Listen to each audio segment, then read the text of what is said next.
I don't think I would have walked into any church if it wasn't for my friends that had invited me and that had brought me into that community. I just grew up in a Hindu home.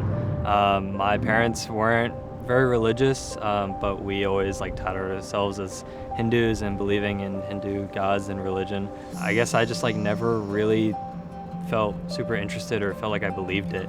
And I would say I'd considered myself more agnostic and just believing in some kind of God or higher power. When I was a sophomore in high school, I just did not really live life according to how God wanted me to. I genuinely just gave my life to other things, whether that was friends or money or drinking or smoking or whatever that was, until I had met people that were also involved at youth and River Oaks, and they introduced me to a life that I just had never seen before, a life where you can still have fun and feel loved without doing all of these other things.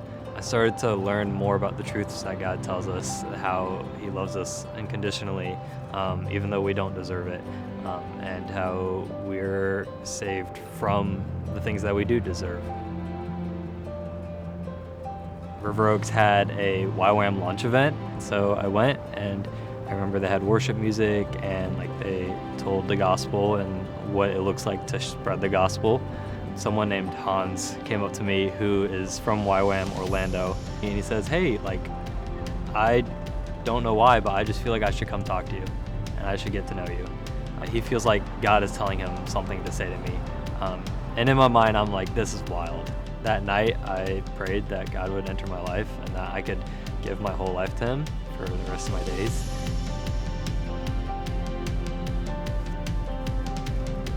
One of the last nights, the pastor Matt had been talking about a story about an Ethiopian. He had just gotten baptized on the side of the road because God had just told him that he should go get baptized. He had just been amazed by God's glory. Hearing that, he just said, "Yeah, I said I want to do that. I want to get baptized." So I went to Brian Edmonds after, and I asked him about baptism and if I could do that now.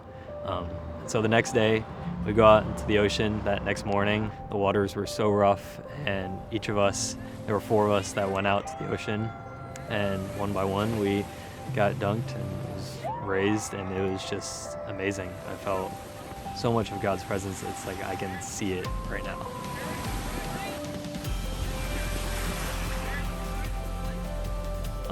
And so going into NC State, I was a little worrisome about what that might be like, just completely going into a new environment with almost no connections.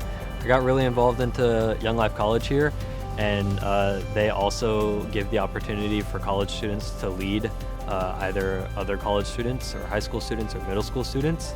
I got placed on a high school team, and so I'm now with a team of other leaders and college students, and we lead high schoolers in the area.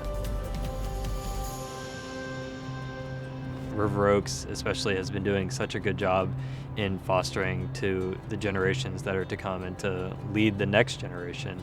I think it's just been so good.